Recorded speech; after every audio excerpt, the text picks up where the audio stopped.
ಮನೆಯಲ್ಲೇ ಸುಲಭವಾಗಿ ಮತ್ತು ವಿಭಿನ್ನವಾಗಿ ನಾವು ಕಾಂಪೋಸ್ಟ್ ಅನ್ನ ರೆಡಿ ಮಾಡಬಹುದು. ಲೇಯರ್ಡ್ ಬಿನ್ ಕಾಂಪೋಸ್ಟಿಂಗ್ ಈ ವಿಧಾನ ಅತ್ಯುತ್ತಮವಾದ ವಿಧಾನ. ಇದು ವಾಸನೆ ಬರದಂತೆ ಮತ್ತು ವೇಗವಾಗಿ ಗೊಬ್ಬರ ತಯಾರಿಸಲು ಸಹಾಯ ಮಾಡುತ್ತದೆ. ಇದನ್ನ ಹೇಗೆ ಮಾಡೋದು? ಒಂದು ಪ್ಲಾಸ್ಟಿಕ್ ಬಕೆಟ್ ಅಥವಾ ಮಣ್ಣಿನ ಮಡಕೆ, ಗಾಳಿ ಆಡಲು ಏನ್ ಮಾಡ್ಬೇಕು, ಸುತ್ತಲೂ ಸಣ್ಣ ಸಣ್ಣ ರಂಧ್ರಗಳನ್ನ ಮಾಡ್ಬೇಕು ಅಥವಾ ರಂಧ್ರಗಳು ಇರುವಂತ ಬಕೆಟ್ ಗಳನ್ನೇ ನಾವು ತಗೊಳ್ಬೇಕು. ಹಸಿ ತ್ಯಾಜ್ಯವನ್ನ ಹಾಕ್ಬೇಕು. ಏನಕ್ಕಾಗಿ? ನಮ್ಗೆ ಸಾರಜನಕದ ಮೂಲನೇ ಹಸಿ ತ್ಯಾಜ್ಯ. ಅದ್ರಲ್ಲಿ ಏನೇನ್ ಹಾಕ್ಬೇಕು? ತರಕಾರಿ ಸಿಪ್ಪೆ, ಹಣ್ಣಿನ ಸಿಪ್ಪೆ ಅಥವಾ ಉಳಿದಿರೋದು, ಹಸಿ ಎಲೆ, ಒಟ್ನಲ್ಲಿ ಕಿಚನ್ ವೇಸ್ಟ್, ವೆಟ್ ವೇಸ್ಟ್ ಅನ್ನ ನಾವು ಹಾಕ್ಬೇಕು. ಅದಕ್ಕೆ ಒಣ ತ್ಯಾಜ್ಯದ ಅವಶ್ಯಕತೆನೂ ಇದೆ. ಯಾಕಾಗಿ? ಅದಕ್ಕೆ ಕಾರ್ಬನ್ ಬೇಕು. ಸೊ ಅದಕ್ಕೆ ಏನ್ ಹಾಕ್ಬೇಕು? ಒಣ ಎಲೆಗಳು, ಪೇಪರ್ ಚೂರುಗಳು ಮತ್ತೆ ಕಾರ್ಡ್ ಬೋರ್ಡ್ಗಳು ಇದ್ರೆ ನಾವು ಅದನ್ನ ಹಾಕ್ಬಹುದು. ಇದಕ್ಕೆ ಆಕ್ಸಿಲೇಟರ್ ಆಗಿ ನಾವು ಅಂದ್ರೆ ವೇಗವರ್ಧಕ ಬೇಕು. ಅಂದ್ರೆ ಕಸಗಳೆಲ್ಲ ಇದೆಲ್ಲ ಬೇಗ ಗೊಬ್ಬರ ಆಗಿ ಪರಿವರ್ತನೆ ಆಗಲು ನಮ್ಗೆ ವೇಗವರ್ಧಕ ಅಥವಾ ಆಕ್ಸಿಲರೇಟರ್ ಅಂತ ಬೇಕಾಗತ್ತೆ.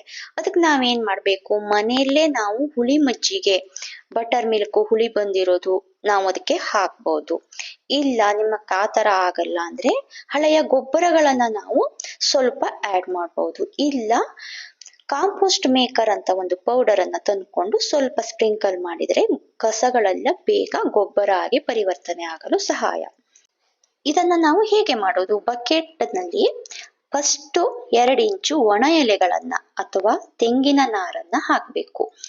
ಒಣ ಎಲೆ ಇದ್ರೆ ಒಣ ಎಲೆ, ಇಲ್ವಾ ತೆಂಗಿನ ನಾರೇನಾದ್ರೂ ಇದ್ರೆ ಅದನ್ನ ಹಾಕ್ಬೇಕು.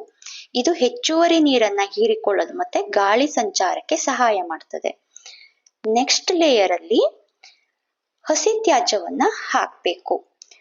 ಒಂದು ಪದರ ಒಣ ತ್ಯಾಜ್ಯ, ಒಂದು ಪದರ ಹಸಿ ತ್ಯಾಜ್ಯ. ಈ ತರ ಲೇಯರಿಂಗ್ ಮಾಡೋದು ವೆರಿ ಇಂಪಾರ್ಟೆಂಟ್. ಈ ಗೊಬ್ಬರ ಮಾಡ್ಬೇಕಿದ್ರೆ ಹಸಿ ತ್ಯಾಜ್ಯದ ಮೇಲೆ ಒಣ ತ್ಯಾಜ್ಯ, ಫಸ್ಟ್ ಒಣ ತ್ಯಾಜ್ಯ ಹಾಕೊಂಡು ಆಮೇಲೆ ಹಸಿ ತ್ಯಾಜ್ಯ, ಆಮೇಲೆ ಮತ್ತೆ ಒಣ ತ್ಯಾಜ್ಯ. ಈ ತರ ನಾವು ಲೇಯರಿಂಗ್ ಅನ್ನ ಮಾಡ್ತಾ ಹೋಗ್ಬೇಕು. ಈ ತರ ಲೇಯರಿಂಗ್ ಮಾಡೋದ್ರಿಂದ ಕಸಗಳು ಬೇಗ ಗೊಬ್ಬರ ಆಗಕ್ಕೆ ಹೆಲ್ಪ್ ಮಾಡತ್ತೆ ಮತ್ತೆ ವಾಸನೆ ಬರದಂತೆ ತಡೆಯುತ್ತೆ. ಈಗ ನಾವು ಒಣ ಎಲೆ, ಪೇಪರ್ ಪೀಸು ಅಥವಾ ತೆಂಗಿನ ನಾರನ್ನ ಹಾಕ್ತಾವಾಗ ಅದು ಗಾಳಿ ಆಡಲು ಸಹಾಯ ಮಾಡಿ ಕಸಗಳಿಂದ ವಾಸನೆ ಬರದಂತೆ ತಡೆಯೋಕೆ ಇದು ಹೆಲ್ಪ್ ಮಾಡತ್ತೆ.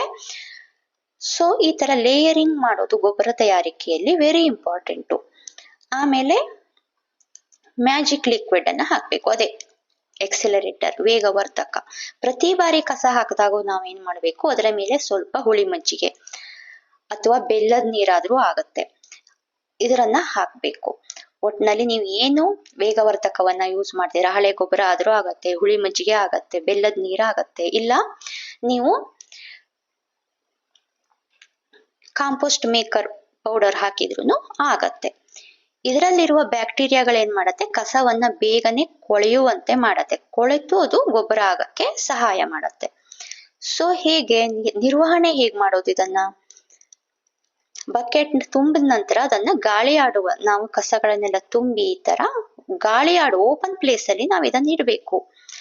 ಟಬ್ ಫುಲ್ ಆದ್ಮೇಲೆ, ಬಕೆಟ್ ಫುಲ್ ಆದ್ಮೇಲೆ ಏನ್ ಮಾಡ್ಬೇಕು? ಅದನ್ನ ಓಪನ್ ಪ್ಲೇಸ್ ಅಲ್ಲಿ, ಗಾಳಿ ಆಡೋ ಪ್ಲೇಸ್ ಅಲ್ಲಿ ಅದನ್ನ ನಾವು ಇಡಬೇಕು. ವಾರಕ್ಕೊಮ್ಮೆ ಏನ್ ಮಾಡ್ಬೇಕು? ಅದನ್ನ ಮೇಲೆ ಕೆಳಗೆ ಮಾಡ್ತಾ ಇರ್ಬೇಕು. ಇದರಿಂದ ಆಮ್ಲಜನಕದ ಸರ್ಕ್ಯುಲೇಷನ್ ಚೆನ್ನಾಗಿ ಆಗತ್ತೆ ಗೊಬ್ಬರಕ್ಕೆ. ಮಿಶ್ರಣ ತುಂಬಾ ಒಣಗಿದೆ, ಗೊಬ್ಬರ ತುಂಬಾ ಡ್ರೈ ಆಗಿದೆ, ಕಸ ಎಲ್ಲ ಡ್ರೈ ಆಗ್ಬಿಟ್ಟಿದೆ ಅಂತ ಅನ್ಸಿದ್ರೆ ಸ್ವಲ್ಪ ನೀರನ್ನ ಹಾಕ್ಬೇಕು.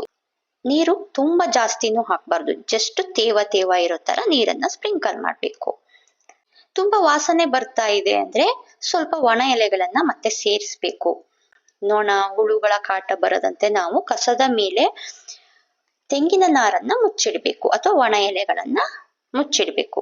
ತುಂಬಾ ಫಾಸ್ಟ್ ಆಗಿ ಕಸ ಎಲ್ಲ ಗೊಬ್ಬರ ಆಗ್ಬೇಕೆ ನಾವು ಚಿಕ್ಕದಾಗಿ ಕಟ್ ಮಾಡಿ ಹಾಕೋದ್ರಿಂದನೂ ಹೆಲ್ಪ್ ಆಗುತ್ತೆ. ನಾವು ಕಿಚನ್ ವೇಸ್ಟ್ ಎಲ್ಲ ಚಿಕ್ಕದಾಗೆ ಕಟ್ ಹಾಕೊಂಡೇ ಇರತ್ತೆ. ಇನ್ ಕೇಸ್ ನೀವು ದೊಡ್ಡದೇನು ಹಾಕ್ತಿದ್ದೀರಾ ಅಂದ್ರೆ ಅದನ್ನ ಸ್ವಲ್ಪ ಕಟ್ ಮಾಡಿ ಹಾಕ್ಬಿಟ್ರೆ ಬೇಗ ಗೊಬ್ಬರ ಆಗಕ್ಕೆ, ಅಂದ್ರೆ ಅದು ಕೊಳೆತು ಗೊಬ್ಬರ ಆಗಕ್ಕೆ ಹೆಲ್ಪ್ ಆಗತ್ತೆ. 45 to 60 days ಅಲ್ಲಿ ಚೆನ್ನಾಗಿರೋ ಗೊಬ್ಬರ ರೆಡಿ ಆಗುತ್ತೆ. ಗೊಬ್ಬರ ಯಾವಾಗ ರೆಡಿ ಆಗಿದೆ ಅಂತ ಗೊತ್ತಾಗತ್ತೆ ಅಂದ್ರೆ ಕಸದ ವಾಸನೆ ಬರೋದಿಲ್ಲ, ಅದರಿಂದ ಮಣ್ಣಿನ ವಾಸನೆ ಬರೋಕೆ ಸ್ಟಾರ್ಟ್ ಆಗಿದೆ, ಮಣ್ಣಿನ ಸುವಾಸನೆ ಬರ್ತಿದೆ ಅದರಿಂದ ಅಂದ್ರೆ ಗೊಬ್ಬರ ರೆಡಿ ಆಗಿದೆ, ಕಸವು ಗೊಬ್ಬರವಾಗಿ ಕನ್ವರ್ಟ್ ಆಗಿದೆ ಅಂತ ಅರ್ಥ. ಆವಾಗ ನೀವು ಅದನ್ನ ಗಿಡಗಳಿಗೆ ಹಾಕೊಬಹುದು. ಸೊ ಇದನ್ನ ಸಿಟಿನಲ್ಲಿ ಇದ್ದವರು ಆರಾಮಾಗಿ ಟೆರೇಸ್ ಗಾರ್ಡನಿಂಗ್ ಮಾಡೋರು ಮಾಡ್ಕೊಬಹುದು. ಜಾಗ ಇಲ್ಲ, ಮಣ್ಣಿನಲ್ಲಿ ಹಾಕಿ ಗೊಬ್ಬರವನ್ನ ಮಾಡೋಕೆ ಜಾಗ ಇಲ್ಲ ಅಂದ್ರೆ ನಾವು ಬಕೆಟ್ ಅಲ್ಲಿ ಈ ತರ ಸುಲಭವಾಗಿ ಮಾಡ್ಕೊಬಹುದು. ತುಂಬಾ ಫ್ಯಾನ್ಸಿ ಐಟಮ್ಗಳೆಲ್ಲ ಏನು ಬೇಕಾಗಲ್ಲ, ಮನೆಯಲ್ಲಿ ಓಲ್ಡ್ ಬಕೆಟ್ ಇದ್ರೂನು ಸಾಕಾಗತ್ತೆ. ಸೊ ಟ್ರೈ ಮಾಡಬಹುದು. Thank you for watching.